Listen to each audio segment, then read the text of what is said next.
ఉన్న బంగారాన్ని విడిపించి ఆ రోజు ఆన్లైన్ రేటుకే మేము కొంటాం. Sharma gold company. నమస్కారం.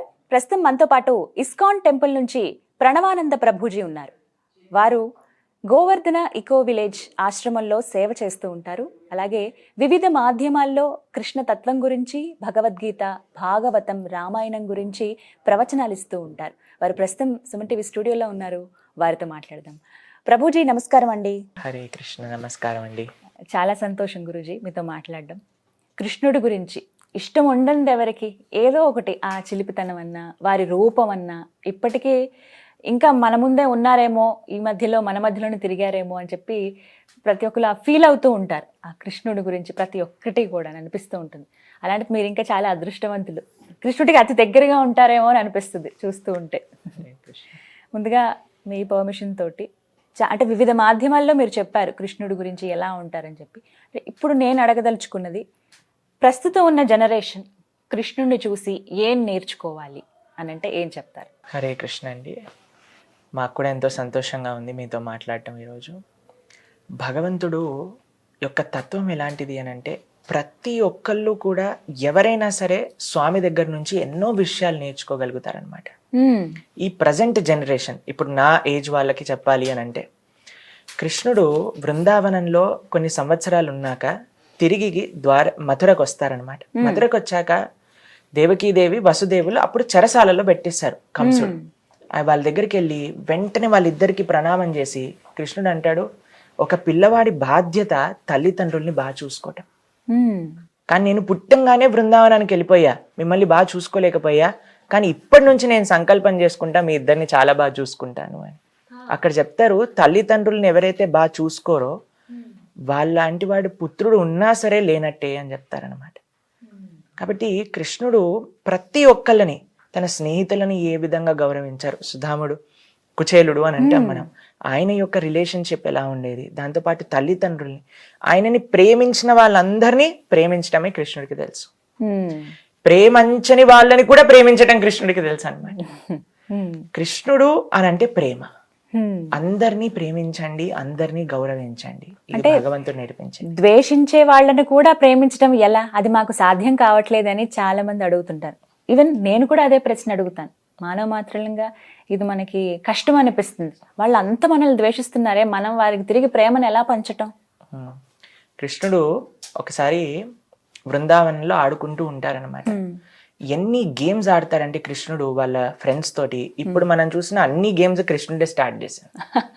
అయితే ఒకసారి చాలా ఆడి ఆడి ఆడి అలసిపోయి ఒక చెట్టు కింద పడుకున్నారు. పడుకొని ఇలా పైకి చూసేసరికి పెద్ద చెట్టు చాలా నీడనిస్తుంది అనమాట. అప్పుడు కృష్ణ అన్నాడు, జీవితం యొక్క సాఫల్యం ఈ చెట్టులా అవ్వటము అని అంటాడు అనమాట. అంటే ఎలా అంటారు? అయితే ఎవరికి అర్థం కాదు, ఏంటి కృష్ణ నువ్వు చెప్పేది అని అంటే, చెట్టును చూడండి, రాయి వేసుకొని గట్టిగా కొట్టారనుకోండి ఏం చేస్తుంది చెట్టు? వెంటనే ఫలాలు ఇస్తుంది కింద. చెట్టు యొక్క గుణం అది. చెట్టుని ఏం చేసినా సరే అది మాత్రం వేరే వాళ్ళకి మంచి చేయాలనే చూస్తుంది. ఎక్కడి నుంచి? రూట్స్ నుంచి, మొదలు నుంచి తన యొక్క ఫలాల వరకు ప్రతి ఒక్కటి కూడా ప్రపంచానికి ఉపయోగపడే విధంగా చెట్టు ఉంటుంది. రూట్స్ ని యూజ్ చేస్తాం మనం, కాండాన్ని యూజ్ చేస్తాం, ఆకులని యూజ్ చేస్తాం, ఫ్లవర్స్ ని యూజ్ చేస్తాం, కాయల్ని యూజ్ చేస్తాం, ఫ్రూట్స్ ని యూజ్ చేస్తాం. ఏదో ఒక రకంగా అన్ని అవుతుంది. అవును, భగవంతుడు అంటాడు కృష్ణుడు అక్కడ, జన్మన్ యొక్క సాఫల్యం ఏంటి అని అంటే ఈ చెట్టులా పరోపకారం చేయడం. మన అని ఆలోచించదు చెట్టు. ఎవరు వచ్చి ఏం చేసినా సరే వాళ్ళకి ఏదో ఒకటి ఇచ్చిపోతుంది. ఎవరు ఏం చేయకపోయినా నీడనిస్తుంది. అది కృష్ణుడు నేర్పించేది. మన జీవితం ఈ దేశానికి, సమాజానికి, దైవానికి సేవ చేయటంలో. కానీ స్వార్థం అనేది పెరిగిపోయింది అనుకోండి, అప్పుడు then we cut off and మన కోసం నేను నాది అని ఆలోచిస్తాం.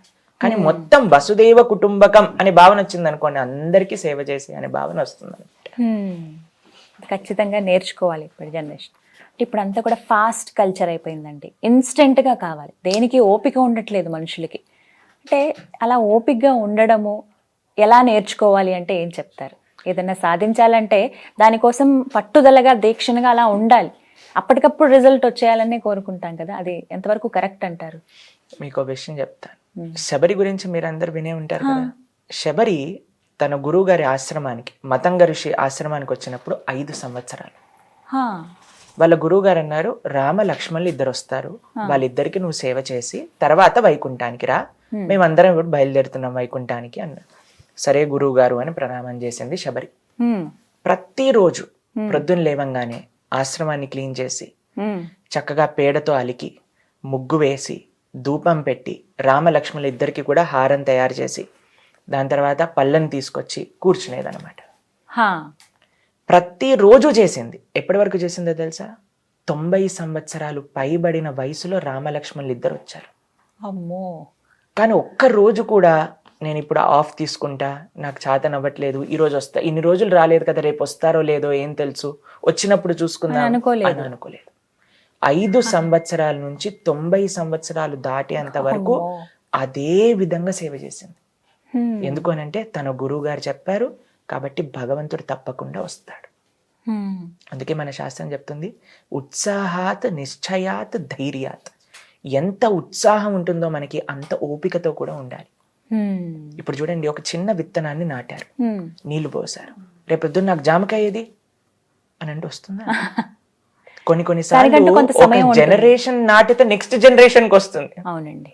కాబట్టి ఓపిక అన్నిటికంటే ముఖ్యం అన్నమాట. ఎంత మనకు ఉత్సాహం ఉంటుందో అంత ఓపిక మనకు కావాలి. ఈ రెండు ఉన్నప్పుడే భగవంతుడి యొక్క కృప మనకు లభిస్తుంది అనమాట. అందుకే ఈ రెండు చాలా ముఖ్యం, అటు ఉత్సాహంతో ఉండటం, ఓపికతో ఉండటం. చిన్న చిన్న వాటికే ఈ రోజుల్లో చూస్తున్నాం కదా, నిరుత్సాహపడిపోవడం, ప్రాణాలు తీసుకునేదాకా వెళ్ళిపోతున్నారు. అవి ఎంత ఘోరంగా ఉన్నాయంటే ఆ కారణాలు వినే వాళ్ళకి చాలా సిల్లిగా అనిపిస్తున్నాయండి. సెల్ ఫోన్ పోయిందనో కొంత భాగం, అవి చాలా అంటే 20,000 30,000 అప్పుల పాలైపోయామనో, నలుగురు ఇలా నానా మాటలు అంటున్నారనో, చిన్న చిన్న వాటికో, ఉన్న వస్తువులేవో పోగొట్టుకున్నామనో, ఒక అమ్మాయో లేకపోతే ప్రేమలో విఫలమయ్యామనో, ఇలా వివిధ కారణాల వల్ల ఏకంగా ప్రాణాలే తీసేసుకుంటున్నారు. అలాంటి వారికి మీరు ఇచ్చేటువంటి సందేశం? మాకు కనీసం వారంలో 3-4 ఫోన్స్ వస్తాయండి. సూసైడ్ చేసుకోవాలనే ఆలోచన వస్తుంది, ప్రభుజీ ఏం చేయమంటారు అంటే మేము అడుగుతాం, అసలు ఎందుకు మీరు ఇలా అనుకుంటున్నారు అని అంటే వాళ్ళు చెప్పే రీజన్స్ విన్నాం అనుకోండి, ఈ ప్రపంచంలో అన్నిటికంటే పెద్ద ప్రాబ్లం ఏంటో తెలుసా? నాకే అన్ని కష్టాలు ఉన్నాయి అనుకోవటం. నిజంగా కష్టాలు ఉన్నవాడిని చూస్తే వాళ్ళు ఎన్ని కష్టాలున్నా సరే ఎంత బాగా ఆనందంగా ఉన్నారో. అందుకే మనం సమాజాన్ని చూడాలి. నాకు చాలా మంది తెలుసండి, వాళ్ళు ఉండే కుటుంబ పరిస్థితులు కానీ, వాళ్ళకుండే ఆరోగ్య పరిస్థితులు కానీ. ఒకసారి మాకు ఫోన్ చేశారు, ఒక ఫోన్ చేసి, ప్రభుజీ ఆవిడ అంత భక్తి చేస్తారు, ఆవిడికి మాత్రం మొత్తం అసలు శరీరం లేవట్లేదు, మీరు ఒకసారి మాట్లాడండి వాళ్ళతో, చాలా బాధగా ఉంది, కృష్ణుడు ఎందుకు అలా చేస్తున్నాడు అని అన్నారనమాట. నేను ఆవిడకి ఫోన్ చేశాను, అమ్మా మీరు చాలా జాగ్రత్తగా ఉండాలి, మీ ఆరోగ్యం బాగుండాలి అని భగవంతుడికి ప్రార్థన చేస్తున్నా అంటే, ప్రభుజీ ఆరోగ్యం కోసం ప్రార్థన చేయకండి ప్రభుజీ, ఈ శరీరం ఈరోజు ఉంటుంది రేపు పోతుంది, నేను ఎలా ఉన్నా సరే కృష్ణుని గుర్తుపెట్టుకోవాలి అని ప్రార్థన చేయండి మీరు అని. 90 సంవత్సరాలు పైబడింది ఆవిడికి. ఆవిడ అంటుంది, ప్రభుజీ ఆరోగ్యం నా కర్మ అనుసారంగా ఏదో ఒకటి జరుగుతూనే ఉంటుంది, కానీ నేను మాత్రం కృష్ణుని మర్చిపోకూడదు, ఇది నాకు కావాల్సిన కోరిక అని.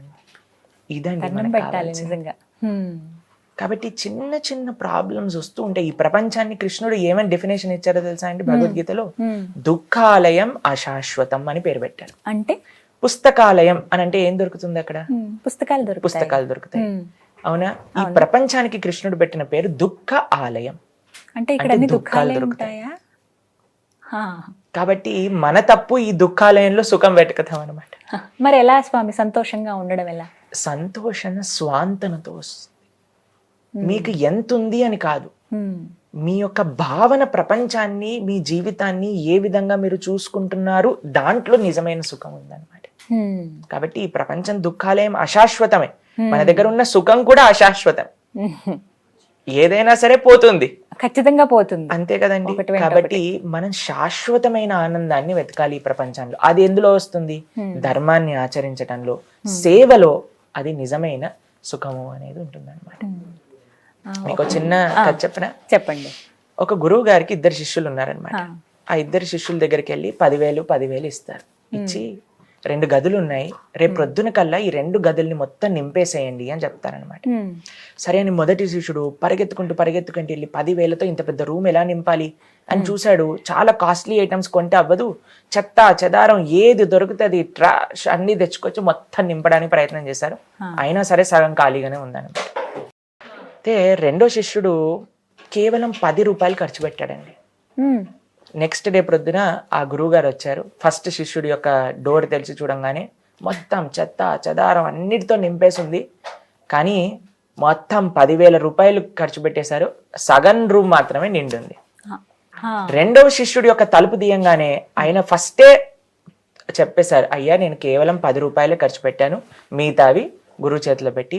లోపల డోర్ తీసి చూడంగానే ఏముందో తెలుసా అండి, ఒక చిన్న దీపం పెట్టారు, కొద్దిగా ధూపం పెట్టారు. ఆ రూమ్ అంతా దీపపు కాంతితో నిండిపోయింది, ధూపం యొక్క సువాసనతో నిండిపోయింది. మన జీవితంలో మనం చేయాల్సింది జ్ఞానం అనే దీపం, సేవ అనే ధూపం, ఆ పరిమళంతో మనం నింపేసుకోవాలి. ఆ శిష్యుడి ఆలోచన ఎంత చక్కగా ఉందో చూడండి. ఇది కానీ మనం చేయగలిగితే జ్ఞానము సేవ, ఎప్పుడు నేను సుఖంగా ఉండాలి, నాకు కావాలి అని కాకుండా నేను ఎంతగా ఈ ప్రపంచానికి ఇవ్వగలుగుతాను, నేను ఈ దేశానికి ఎంత ఇవ్వగలుగుతాను, ఈ సమాజానికి నేనేమో చేయగలుగుతాను అని ఆలోచించిన వాడు ఎప్పటికీ కూడా దుఃఖపడడు. చాలా చక్కగా వివరించారు ప్రభుజీ. నమస్తే. హరే కృష్ణ అండి, చాలా ధన్యవాదాలు.